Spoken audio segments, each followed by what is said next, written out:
प्रेरणा स्रोत के श्रोतागणों, आज हम दिनचर्या के बारे में बात कर रहे हैं, क्योंकि मनुष्य के जीवन में दिनचर्या का बड़ा भारी महत्व है।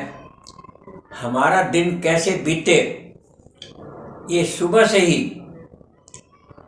जो विचार शुरू होते हैं, उस दिनचर्या के हम दिन को कैसे बिताते हैं, इसको दिनचर्या कहते हैं।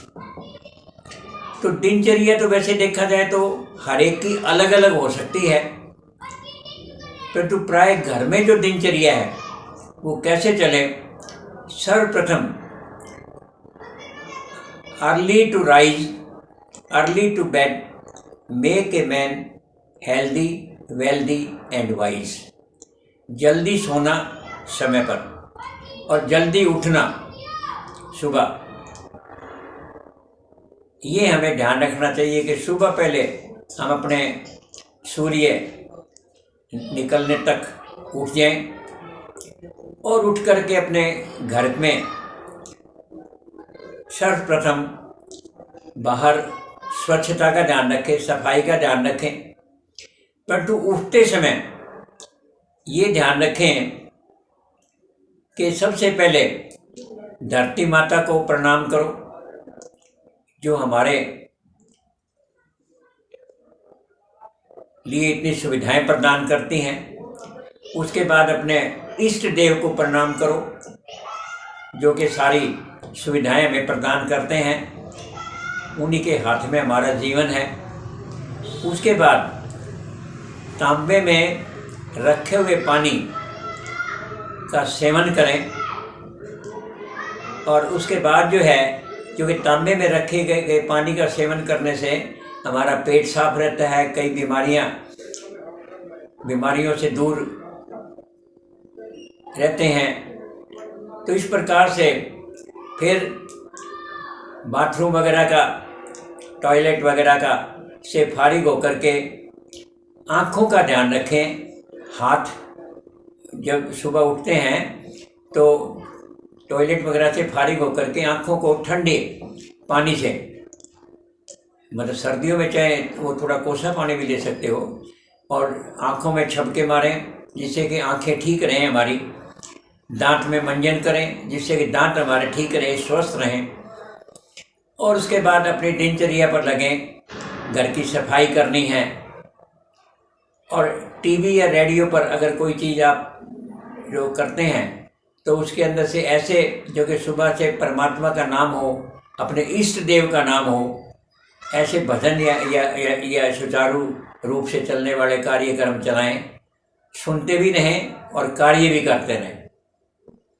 सर्वप्रथम बाहर की सफाई के बारे, उसके बाद अपने स्नान वगैरह करके पहले ब्रेकफास्ट में पौष्टिक भोजन लिया जाए। और उसमें ये ध्यान रखें कि भाई ब्रेकफास्ट अलग अलग ढंग से, क्योंकि जो सर्विस वाले हैं, क्योंकि आगे की जो व्यवस्था है, क्योंकि रोजी रोटी के लिए भी जाना है, अपने काम के लिए भी जाना है, तो ब्रेकफास्ट वगैरह करके अपने काम के लिए तैयार होकर के और अपने काम पर जाएं और अपना काम सुचारू रूप से करें। जिसकी भी आप सेवा कर रहे हैं या अपना कोई काम है तो उसके लिए पूरे डिवोटेड होकर के कार्य करें। और पीछे से, जैसे पीछे बच्चे हैं, उनका भी पूरा ध्यान रखें, क्योंकि जैसे आप काम करेंगे ना वैसे ही बच्चों पर संस्कार पड़ते हैं। अगर आप बच्चों का सम्मान करेंगे तो बच्चे आपका सम्मान करेंगे। आप अपने माता पिता का सम्मान करते हैं तो बच्चे भी आपका सम्मान करेंगे।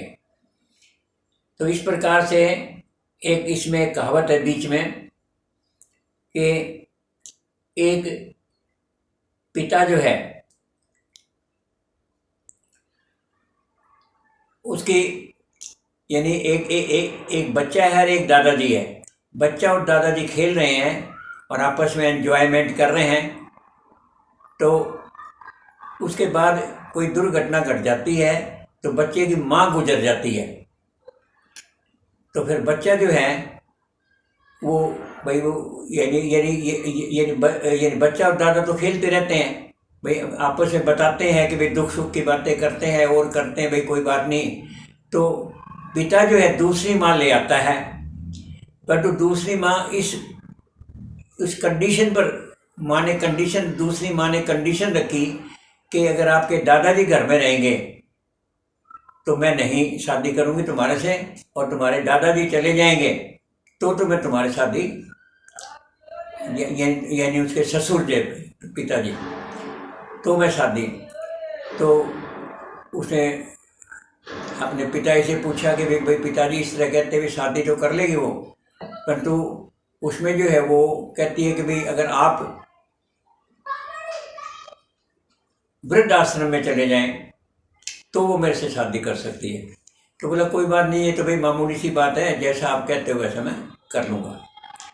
तो उसके बाद जो है वो क्या कहते हैं कि भाई वृद्ध आश्रम की तैयारी होगी, तो लड़का जो है वृद्ध आश्रम यानी अपने पिता के लिए एक बहुत बढ़िया कंबल लेकर के आता है।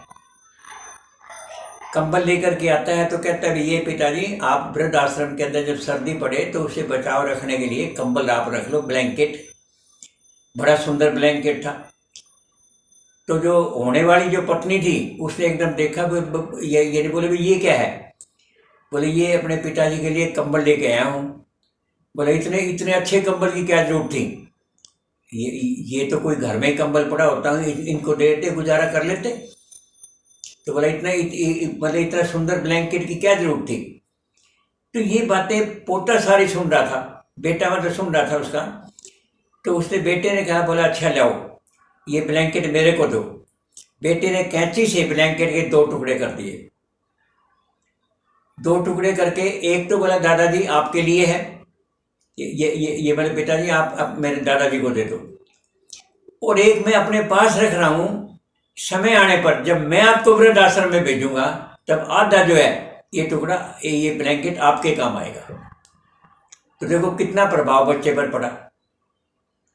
तो इस प्रकार से घर में जो कार्य करते हैं उनका प्रभाव बच्चों पर पड़ता है।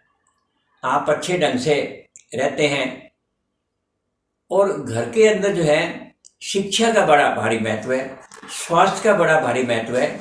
दिनचर्या के अंदर इन सब का ध्यान रखना चाहिए, स्वास्थ्य का, क्योंकि स्वास्थ्य ही अच्छा है तो सब कुछ अच्छा है। पौष्टिक भोजन लें, व्यायाम करें, उचित व्यायाम करें, पौष्टिक भोजन लें, ये बहुत ज़रूरी है दिनचर्या के लिए। इसी प्रकार शाम को आते हुए सब अपना सामान समूह जो लाना है, घर में जो सुविधाएं हैं, सामान की रोड की सब सुविधाएं पूर्ण की जाएं। यानी कोई भी कार्यक्रम, ये दिनचर्या अलग अलग हो सकती है, परंतु वो दिनचर्या सुचारू होनी चाहिए, अच्छे ढंग से होनी चाहिए, जिससे दूसरों पर भी अच्छा प्रभाव पड़े और अपने पर भी अच्छा प्रभाव पड़े। तो सारा दिन हमारा कैसे गुजरा, इस पर हमारा जीवन बड़ा महत्वपूर्ण है। इसलिए दिनचर्या अलग अलग हो सकती है, अपने सुविधानुसार हो सकती है। कोई नौकरी करने वाला है उसके लिए अलग होगी, कोई अपना काम करने वाला है उसके लिए अलग होगी, परिवार के अंदर अन्य कोई समस्याएं हैं, कोई और बातें हैं, तो उनके लिए कुछ दिनचर्या अलग हो सकती है। पर दिनचर्या को आप ऐसा बनाएं जिससे अपने को भी लाभ हो और दूसरे को भी लाभ। आज के लिए बस इतना ही, धन्यवाद। तो दिनचर्या का जीवन में बड़ा भारी महत्व है, ये आपने सुना। धन्यवाद।